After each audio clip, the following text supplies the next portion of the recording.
नाज़रीन, आसमा शराजी के बीबीसी पर शाया होने वाले कॉलम पर हुकूमती हलकों और सोशल मीडिया पर एक तूफान मचा हुआ है। जुमलों की साख्त और इस्ताराती ज़बान जो इस्तेमाल की गई है इस कॉलम में, उस पर सहाफ़ी भी मुनक़सिम नज़र आते हैं। बाज़ के मुताबिक कॉलम में जो अल्फाज इस्तेमाल किए गए वो सहाफ़त के ज़ुमरे में नहीं आते, जबकि बाज़ के मुताबिक कॉलम चूँकि एक राइटर की राय से मुताल्लिक होता है, लिहाजा इसमें कोई हर्ज नहीं है, कोई गालम गलोच या नाज़ेबा अल्फाज इस्तेमाल नहीं किए गए। दूसरी जानिब मुआविन खुसूसी शहबाज गिल की तरफ से प्रेस कॉन्फ्रेंस की गई और ये कहा गया कि वज़ीर आज़म और फैमिली को गालियां दी जाएंगी तो इस पर रद्द अमल तो आएगा। मीडिया तंजीमों ने इस पर शदीद रद्द अमल का इजहार किया है और कहा है कि खातून सहाफ़ी को धमकी के संगीन नताइज जो हैं वो भुगतना होंगे। हमारे साथ इस मौजू पर बात करने के लिए मौजूद हैं ह्यूमन राइट्स एक्टिविस्ट फरजाना बारी साहिबा। फरजाना बारी साहिबा, आपको प्रोग्राम में खुश आमदीद कहूँगी।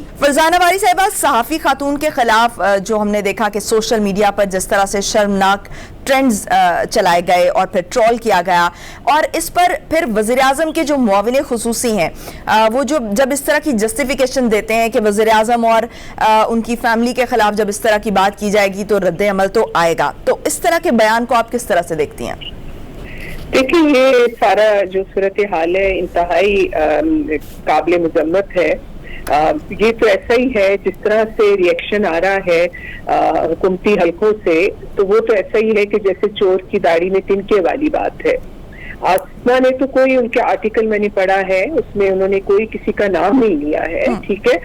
जो इस्तारा उन्होंने इस्तेमाल किया है अपनी राइटिंग्स के अंदर, अब जाहिर है कि अगर ये कुछ वो कर रहे हैं, अगर अपने उनके बड़े या छोटे घर में ये सारी चीजें हो रही हैं, अगर जादू तो उनका हो रहा है, अगर इस किस्म की हरकतें हो रही हैं, तो इसी वजह से उन्होंने रिएक्ट किया है, क्योंकि इन्होंने तो उनकी तरफ कोई हवाला नहीं दिया ना। इन्होंने तो अपने एक इस्तारा के तौर पे जो है वो चीजों के ऊपर बात की है। तो बात तो यही है कि ना सिर्फ ये कि इसका मतलब ये हुआ, जिसका मैंने कहा कि चोर की दाढ़ी में तिनके वाली बात है, अगर ये जो प्राइम मिनिस्टर हाउस इन तमाम चीजों में मुलव्वस, तोहमात के अंदर मुलव्वस है, तो एक तो वो एक सोचने की बात है। लेकिन उससे ज्यादा और एक जो तकलीफ पे बात है वो ये है कि जिस तरह के ट्रेंड चलाए जा रहे हैं, आपको पता है कि पीटीआई का ये खासा रहा है कि इनके जो स्पेशली इन्होंने इस तरह के अपना वो पूरा सेटअप बनाया हुआ है, जिसमें जो इनके क्रिटिक्स हैं उनके ऊपर ये बैठ के ट्रेंड्स बनाते हैं और ट्रेंड्स चलाते हैं, और उसमें जिस किस्म की गैर अखलाकी जुबान इस्तेमाल की जाती है, और मतलब वैसे हमारी सियासत के अंदर कभी भी अखलाकियात का कोई मेयार इतना ज्यादा नहीं रहा, लेकिन पीटीआई के बाद से वो मेयार और भी मजीद गिर गया है। तो इस तरह से टेरराइज करना और जाहिर है कि हमारे यहाँ क्योंकि खवातीन वैसे बहुत वल्नरेबल हैं, जो कि हमारा समाजी जो एक तनाजुर है, उसमें अगर किसी खातून सहाफ़ी के ऊपर इस तरह का जो है अटैक आता है, तो उससे एक बहुत सेंस ऑफ इनसिक्योरिटी जो है वो मुल्क के अंदर तमाम जो खवातीन हैं, जो प्रोफेशनल हैं, जरूरी नहीं कि वो सहाफत के शोबे के साथ मुंसलिक हो, वो किसी भी शोबे के साथ मुंसलिक हो, लेकिन उनको उनके अंदर जो है वो एक एहसास से जो है अदम तहफ़्फ़ुज़ पैदा। बिल्कुल ऐसे वर्किंग वुमेन जो है उनको वैसे भी फरजाना बारी साहिबा बहुत सारे चैलेंजेस से निपटना पड़ता है। पूरी हमारी मेल डोमिनेंट सोसाइटी है, फिर बहुत सारे महाज ऐसे हैं, न सिर्फ घरों के अंदर जो है वो वर्किंग वुमेन को चैलेंजेस का सामना होता है उन्हीं मसाइल को लेकर, बल्कि बाहर भी जो है उनको ऐसे मसाइल का सामना होता है। तो ऐसे में जब शहबाज गिल साहब ने ये कहा कि जो खवातीन घर में मौजूद हैं उनके बारे में ऐसे अल्फाज इस्तेमाल नहीं करने चाहिए, आपकी बहनें बेटियां जो हैं वो घरों में मौजूद है, कल कलां को अगर आप इस तरह इन लोगों को सपोर्ट करेंगे तो आपके बहन बेटियों पर भी जो है वो बात की जा सकेगी। तो मेरा सवाल ये है कि जो खवातीन घर से बाहर निकलती हैं काम करने के लिए या सियासत में हिस्सा लेती हैं, तो क्या उनको जो है वो उनको टारगेट किया जा सकता है, और जो घरों में बैठी खवातीन है उनको टारगेट नहीं किया जाना चाहिए? और दूसरा ये कि इसके जरिए तो एक मैसेज भी दिया जा रहा है कि खवातीन अगर अपने आपको महफूज करना चाहती हैं तो उनको अपने घरों में बंद हो जाना चाहिए, घरों में ही रहना चाहिए, घरों तक महदूद रहना चाहिए। नहीं देखिए, ये तो है ना कि किसी के ऊपर भी जो है वो आप टारगेट तो किसी को भी नहीं कर सकते, ना घर में बैठी हुई खातून को टारगेट करना चाहिए, ना घर से बाहर जो औरत काम के लिए निकलती है ना उसको टारगेट करना चाहिए। मतलब ये तो आपका एक अखलाकी जो है एक मेयार, एक पैमाना होना चाहिए ना। लेकिन इस पर्टिकुलर इशू में आप देखें कि क्योंकि जो एक हमारा पिदरशाही जो एक पेट्रियार्कल माइंडसेट है वो आपको रियासत का भी वही माइंडसेट है जहाँ पे औरत के ऊपर जो है वो खुल के लोग समझते हैं कि वल्नरेबल है, ये टारगेट करना आसान है, हमें रद्द अमल नहीं आएगा। और इस तरह जो जिस तरह घरों में या काम की जगहों के ऊपर औरतों को कमजोर समझ के उनके ऊपर इस तरह के हमले भी किए जाते हैं या हैरासमेंट के इश्यूज होते हैं या इस तरह का तनकीद या ब्लैकमेल करना या थ्रेट करना, वही माइंडसेट रियासत के अंदर भी हमें नजर आता है। ये एक पब्लिक पैट्रियार्की है जिसकी हम जितनी ज्यादा इसकी हम मजम्मत करें वो कम है, क्योंकि पाकिस्तान का जो कानून है वो रियासत को ये इख्तियार नहीं देता कि वो एक पैट्रियार्कल माइंडसेट के साथ जो है वो काम करने वाली खवातीन या औरतों के साथ जो है वो कोई मुतासिब या तासबाना रवैया इख्तियार करे। तो इस वक्त जाहिर है कि ये जो शहबाज गिल साहब की जो प्रेस कॉन्फ्रेंस है ये बेसिकली हुकूमत वक्त की प्रेस कॉन्फ्रेंस है। हुकूमत वक्त पाकिस्तान की रियासत को रिप्रेजेंट करती है। उसमें इस किस्म की गुफ्तगू जो है उससे पूरे पाकिस्तान के अंदर खासतौर पर पाकिस्तान की खवातीन ये समझती है कि ये जो पर्टिकुलर पेट्रियार्कल माइंडसेट है, जो औरत दुश्मन है, जो औरतों को जो है वो बहुत महकूम समझता है, औरतों को कमतर समझता है, कमजोर समझता है, इस माइंडसेट की मैं समझती हूँ कि जितनी ज्यादा कंडेमनेशन होनी चाहिए वो कम है। बाकी देखिए, सोशल मीडिया पे ट्रेंड चलाना तो कोई आजकल मसला ही नहीं है। लोग बैठ जाते हैं, बहुत सारे तरीके हैं, आप अपने लोगों को बिठा लेते हैं, आप ट्रेंड बना देते हैं। दैट डजंट मीन कि पाकिस्तान की जो आवाम है, जो मेजॉरिटी या जो लोग जिन्होंने आसमा का कानून पढ़ा है, कोई भी बंदा ये नहीं कह सकता, ना उसने किसी का नाम लिया, ना उसने एक इस्तारे हैं जो कि इस वक्त हमारे यहाँ वैसे भी, क्योंकि आप देखें कि मजहब का जो दिन ब दिन जो पॉलिटिकल इस्लाम जो है, जनरल प्रैक्टिसेस हैं, ये सियासत में जो इस्तेमाल है वो दिन ब दिन बढ़ रहा है, यू नो, और उसको मिसयूज किया जा रहा है। रिलीजन को जो है अपने सियासी और जाती मफादात के लिए इस्तेमाल किया जा रहा है। वो रुझान हमारे माशरे में बढ़ रहा है। बिल्कुल। तो उसको कंडेम करने के लिए वैसे भी मतलब आप ज़ाहिर है कि आप अगर एक माहौल में जिस तरह का ये सूरत हाल है पाकिस्तान के अंदर, जितनी जहालत फैल रही है और जितना लोग आप जो है वो जादू तो जो टूने के ऊपर बिलीव कर रहे हैं ऑल दैट, तो अगर एक सहाफी उन इफ्तारों के अंदर अपनी बात कह रहा है तो उसके अंदर इतना भड़कने की तो बात ही नहीं है, अनलेस वही बात है कि अगर आप मुलव्विस हैं इस तरह के कामों में, वही लोग इसको रिएक्ट करेंगे ना जो शायद ये सब कुछ कर रहे हैं और उनको लग रहा है कि शायद वो एक्सपोज, इस चीज में वो एक्सपोज हुए हैं। तो बेसिकली ये उनका मसला है। लेकिन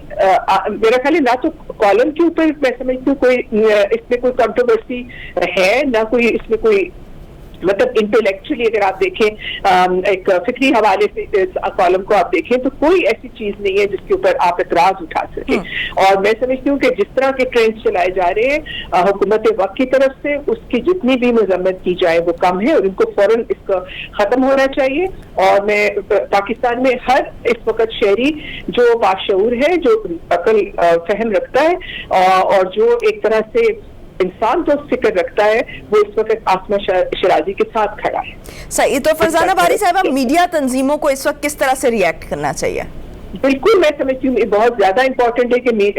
जो मीडिया की तंजीमें हैं वो आसमा के साथ खड़ी है। हाँ, हमें मालूम है कि हमारे यहाँ येलो जर्नलिज्म बहुत होता है और तो अगर जो साथी तंजीमें हैं उनको अपने अंदर से अगर कोई येलो जर्नलिज्म हो रहा है, कोई मिस इन्फॉर्मेशन हो रही है, तो अपने अंदर जो उनकी काली भेड़े हैं उनके खिलाफ उनको खड़ा होना चाहिए। लेकिन ये पर्टिकुलर कॉलम जो है ये तो बिल्कुल सहाफत के ऐन मेयार के मुताबिक उसके अंदर फिट होता है। इसलिए तमाम जो मीडिया तंजीमें हैं उनको चाहिए कि वो इस वक्त आसमा शिराजी के साथ खड़े हों और मिलकर यक जुबान होके हुकूमती जो इस वक्त रद्द अमल आया है उसकी भरपूर मजम्मत की जाए। इससे तो मैं समझती हूँ कि प्रोटेस्ट होना चाहिए। ये तो मतलब जुबान बंदी करने की जरूरत है। हमारे यहाँ ज़ाहिर बहुत कम इस वक्त ٹھیک ہے بہت عورتیں صحافت میں آ رہی ہیں, لیکن جن عورتوں نے صحافت میں اپنا نام بنایا ہے وہ بڑی کم عورتیں ہیں. آسما شرازی ان میں سے ایک ہے جس کا ایک نام ہے, اس کی کریڈیبلٹی ہے, لوگ اس کو سنتے ہیں, لوگ اس کا جو پرسپیکٹو ہے اس کو لوگ سبسکرائب کرتے ہیں, لوگ اس کو پسند کرتے ہیں. تو ایسی صحافی جو ہے وومن جرنلسٹ کے خلاف اس قسم کے ٹرینڈز جو ہیں, تو اس کے لیے ہمیں ان کا ساتھ دینا چاہیے تاکہ ان کو حوصلہ ہو اور وہ جس طرح سے لکھتی ہے وہ کھل کے جو ہے بغیر کسی دباؤ کے اسی طرح لکھتی رہے, اور جو ان کا فنڈامنٹل رائٹ ہے. صحیح. فرزانہ صاحب, ہم دیکھ رہے ہیں کہ گالم گلوچ کا اور کردار کشی کا ایک کلچر جو ہے وہ سوشل میڈیا پر بہت زیادہ عام ہو چکا ہے. تو ایسی فضا میں کس طرح سے ہم ایک جو اپنی تہذیب ہے اس کو ریوائیو کر سکتے ہیں, کیا کرنا ہوگا لیکن ہمیں؟ اس کے لیے تو بات یہی ہے کہ ہمیں پہلے ان محرکات کو دیکھنا چاہیے کہ کیا وجہ ہے, وہ کون سے سماجی محرکات ہیں, معاشی محرکات ہیں جس کی وجہ سے ہمارے معاشرے کے اندر یہ اخلاقی اقدار دن بدن زوال پذیر ہوئی ہیں, اور اس کا اظہار جو ہے وہ سوشل میڈیا کے اندر جس قسم کی گفتگو ہوتی ہے, جس قسم کا لوگوں کو بلیک میلنگ اور زبان استعمال کی جاتی ہے, تو جب تک ہم اس کو نہیں سمجھیں گے تو ہم جو اس کے اگر ہم نے اس کو ریفارم کرنا ہے, اس کی ٹریجیکٹری بنانی ہے کہ اس کو ٹھیک کیسے کرنا ہے, تو پہلے ہمیں یہ دیکھنا ہے کہ یہ سب کچھ اتنا خراب کیسے ہو گیا. کیونکہ یہ پاکستان میں اتنی اخلاقیات سے گری ہوئی گفتگو اگر آپ دیکھیں تو 30 سال 20 سال پیچھے چلے جائیں تو یہ حال نہیں تھا جو اب ہے. تو یہی اس کو دیکھنے کی ضرورت ہے کہ کیونکہ سیاست کے اندر یہ جو ٹرینڈز ہیں یہ کس طرح سے انٹروڈیوس ہوئے ہیں, اور ان محرکات کے پیچھے جو ہے اس کے اوپر جو ہے ایک لائحہ عمل بنانا چاہیے. ظاہر ہے کہ سوشل میڈیا کے اندر بھی کوڈ آف کنڈکٹ ہوتا ہے کہ آپ کس طرح سے گفتگو کریں گے, کس طرح سے آپ نے اپنی بات رکھنی ہے. اس کوڈ آف کنڈکٹ کے اوپر کوئی عمل درآمد جو ہے وہ نہیں ہو رہا ہے. مطلب کسی عورت کو طوائف کہہ دینا, کسی کو برا بھلا کہہ دینا, کسی کو تھریٹ دے دینا, یہ تو ان کو چاہیے نا کہ یہ تو آٹومیٹیکلی FIA جو سوشل میڈیا کو مانیٹر کرنے کی آرگنائزیشنز ہیں وہ آٹومیٹکلی ایسے اکاؤنٹس جو ہیں ان کو فالو کریں, ان کو بند کریں, اور ان کے چلانے والوں کو کیسے کردار تک پہنچائیں. لیکن فضا اگر حکومت کی طرف سے ہی ایسے لوگوں کی پشت پناہی کی جائے گی, جیسے شہباز گل نے پریس کانفرنس میں اپنے ذکر بھی کیا, تو معاشرے پر اس کے کیا اثرات مرتب ہوں گے؟ پھر تو ہم یہ ایکسپیکٹ نہیں کر سکتے کہ ہم کسی جو اپنی جو پرانی تہذیب ہے, جو ایک شاندار جو ہمیں جو ہے وہ کلچرڈ کرتی تھی, اس کی طرف جو ہے وہ ہم دوبارہ ریوائیو کر سکیں گے, دوبارہ ہم اسے اٹین کر سکیں گے. بالکل. اس وقت ہمارا چیلنج یہی ہے نا کہ معاشرے کے اندر جو ایک ہارمنی پیدا کرنی ہوتی ہے, یا اخلاقیات جو ہے اس کو ڈٹرمن, کوڈ آف کنڈکٹ لوگوں کا سول بیہیویئر ڈٹرمن کرنا ہوتا ہے, وہ ریاست اس کے سٹینڈرڈ بناتی ہے اور پھر اس کے اوپر عمل درآمد کراتی ہے. لیکن جب سے ہم یہ دیکھ لیں کہ PTI کی گورنمنٹ آئی ہے, اور یہ ٹرینڈ اس سے پہلے سے سے شروع ہو چکا ہے سیاست میں بھی, کیونکہ سیاست میں جس قسم کے اب لوگ آ رہے ہیں جن کا تعلق جو ہے وہ وہ اس وجہ سے سیاست میں نہیں آتے کہ کوئی ان کی کسی فکری حوالے سے یا ان کی آئیڈیالوجی کے حوالے سے ان کا کوئی سوچ ہے, بلکہ وہ اس لیے آتے ہیں کہ وہ اپنے مفادات کو حاصل کرنے کے لیے. تو وہ ایک خاص طبقہ جو ہے وہ مسلسل جو ہے سیاست کے میدان میں جو ہے وہ آ رہا ہے. تو ہم یہ دیکھ رہے ہیں کہ مسلسل جو ہمارے ہاں یہ ٹرینڈز ہیں یہ دن بدن اس کے اندر جو ہے گراوٹ, اخلاقی گراوٹ, کیونکہ ریاست خود یعنی کہ حکومت وقت خود اور اس کے ادارے جو ہیں, کیونکہ ادارے جو ہیں یہاں میرٹ پہ کام تو نہیں کر رہے ہیں, وہ تو جو ان کو حکومت وقت کہتی ہے, چاہے وہ